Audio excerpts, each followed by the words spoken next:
माता की जय। भारत माता की जय। भारत माता की जय। भारत माता की जय। साथियों, आपका ये हौसला, आपका शौर्य और मां भारती के मान सम्मान की रक्षा के लिए आपका समर्पण अतुलनीय है। आपकी जीवटता भी दुनिया में किसी से भी कम नहीं है। जिन कठिन परिस्थितियों में, जिस ऊंचाई पर आप मां भारती की ढाल बन करके उसकी रक्षा करते हैं,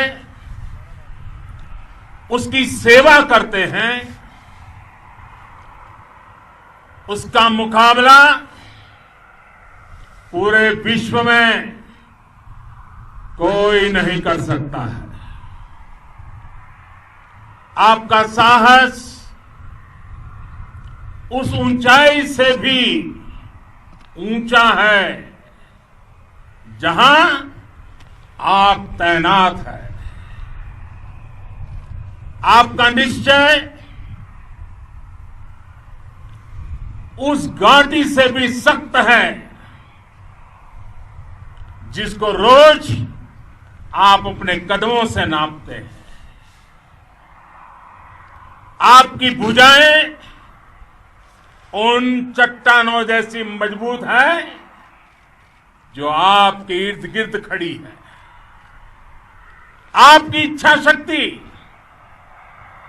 आसपास के पर्वतों जितनी अटल है। आज आपके बीच आकर मैं इसे महसूस कर रहा हूं, साक्षात अपनी आंखों से इसे देख रहा हूं। साथियों, जब देश की रक्षा आपके हाथों में है, आपके मजबूत इरादों में है, तो एक अटूट विश्वास है।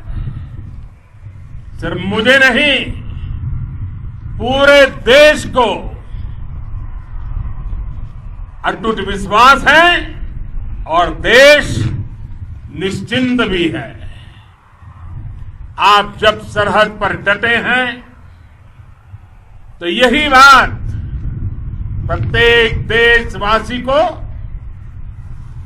देश के लिए दिन रात काम करने के लिए प्रेरित करती है। आत्मनिर्भर भारत का संकल्प आप लोगों के कारण, आपके त्याग बलिदान पुरुषार्थ के कारण और मजबूत होता है।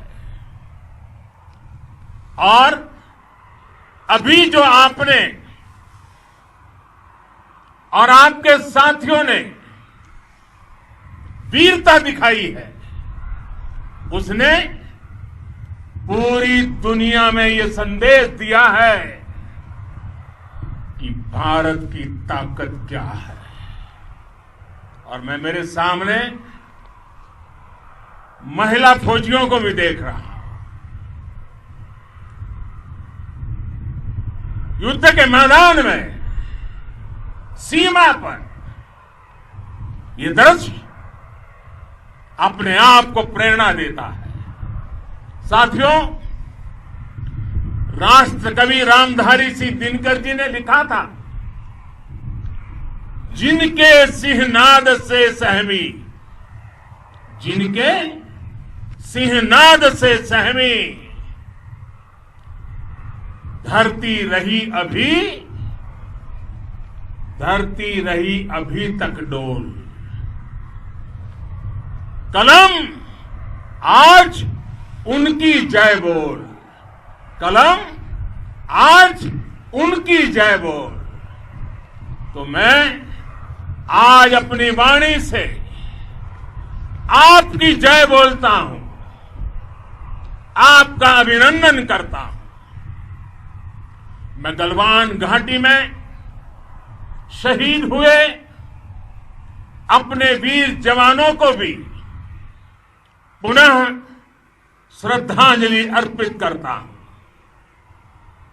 इनमें पूरब से, पश्चिम से, उत्तर से, दक्षिण से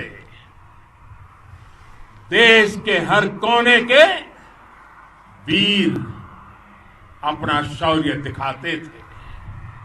उनके पराक्रम,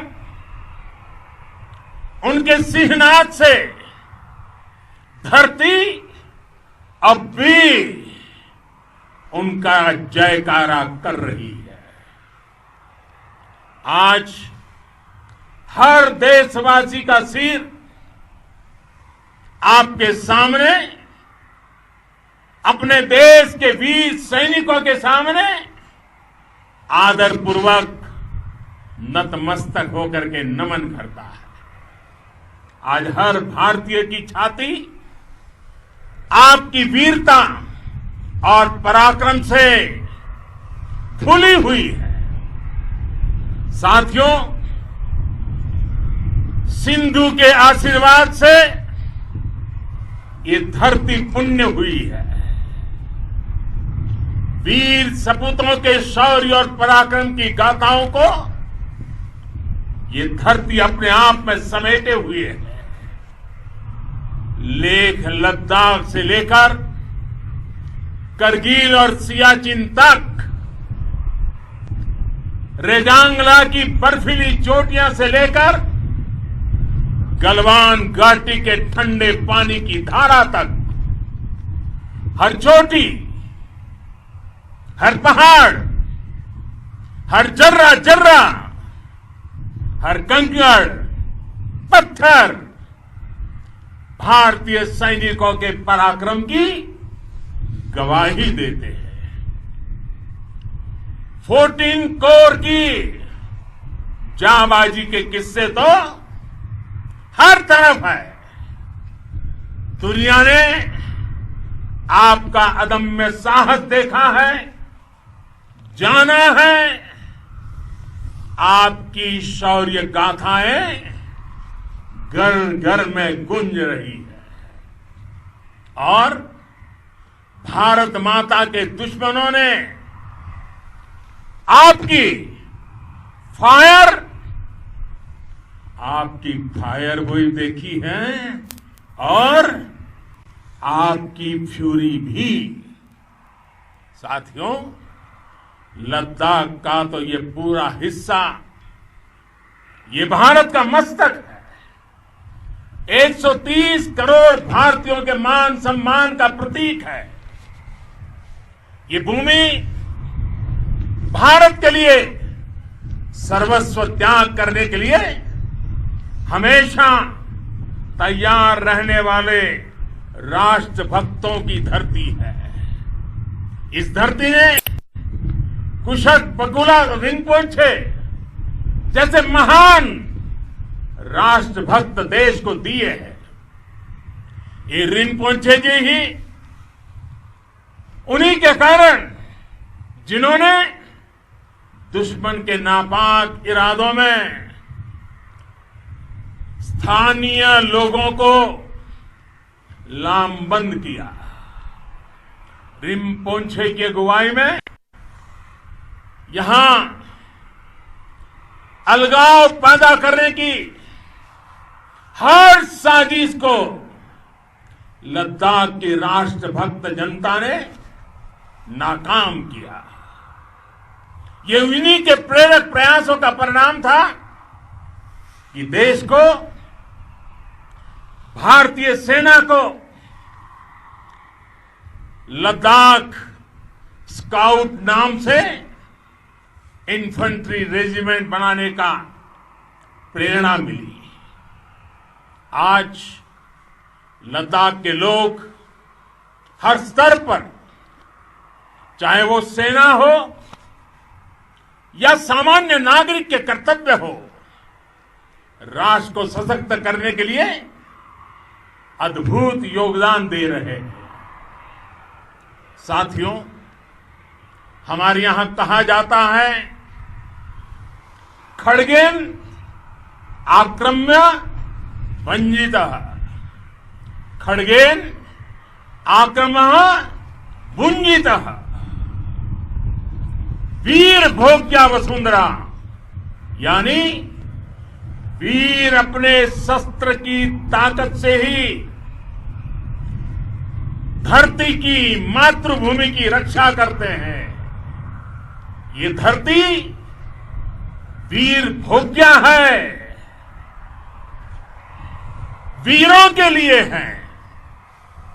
इसकी रक्षा सुरक्षा को हमारा समर्थ और सामर्थ्य, हमारा संकल्प हिमालय जितना ही ऊंचा है।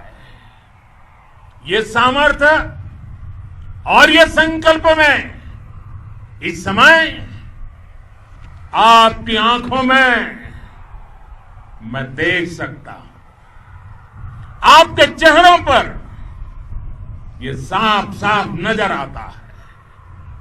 आप उसी धरती के वीर हैं जिसने हजारों वर्षों से अनेकों आक्रांताओं के हमलों को, अत्याचारों का मुंह तोड़ जवाब दिया है। हम, और ये हमारी पहचान है, हम वो लोग हैं जो बांसुरीधारी कृष्ण की पूजा करते हैं, तो हम वही लोग हैं जो सुदर्शन चक्रधारी कृष्ण को भी आदर्श मान करके चलते हैं। इसी प्रेरणा से हर आक्रमण के बाद भारत और सशक्त होकर उभरा है। साथियों, राष्ट्र की, दुनिया की, मानवता की प्रगति के लिए शांति और मित्रता हर कोई स्वीकार करता है, हर कोई मानता है बहुत जरूरी है। लेकिन हम ये भी जानते हैं कि शांति निर्बल कभी नहीं ला सकता। कमजोर शांति की पहल नहीं कर सकता।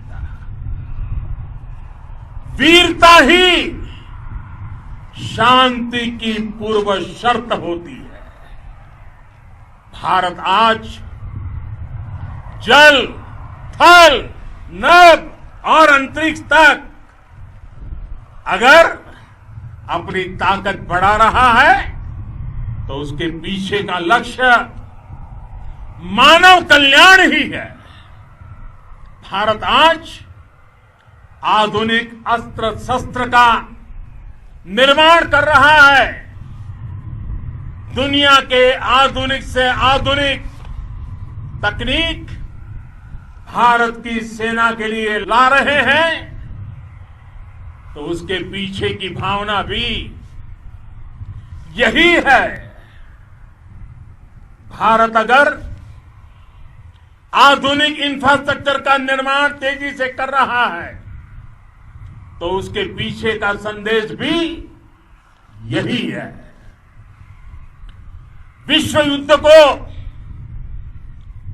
अगर हम याद करें, विश्व युद्ध हो या फिर शांति की बात, जब भी जरूरत पड़ी है,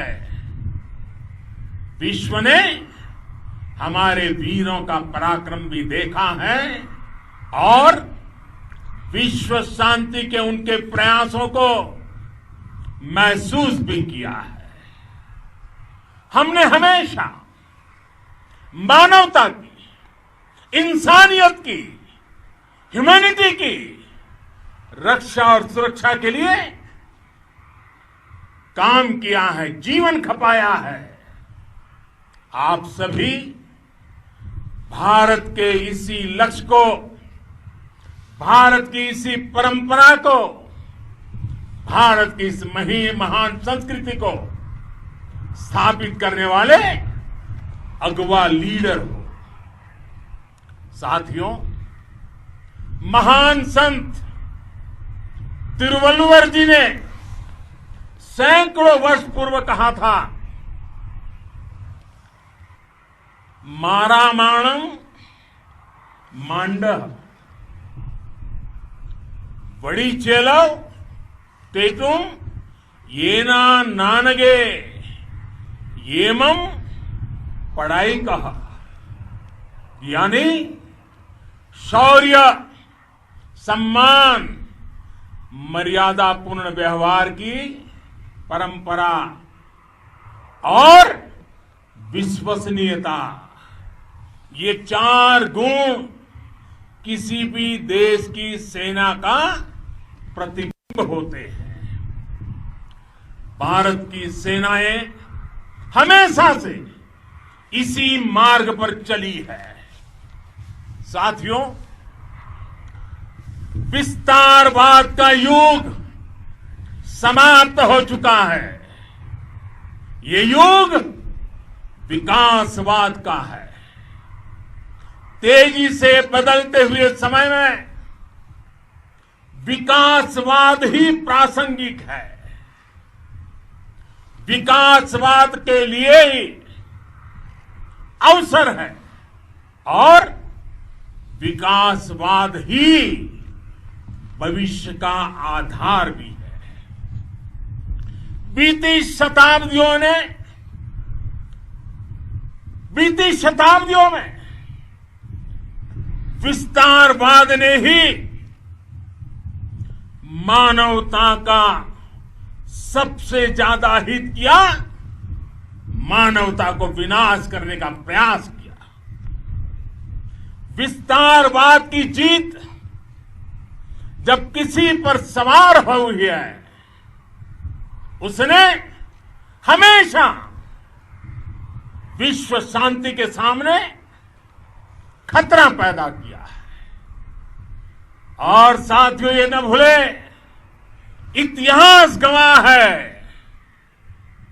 कि ऐसी ताकतें मिट गई हैं या मुड़ने के लिए मजबूर हो गई।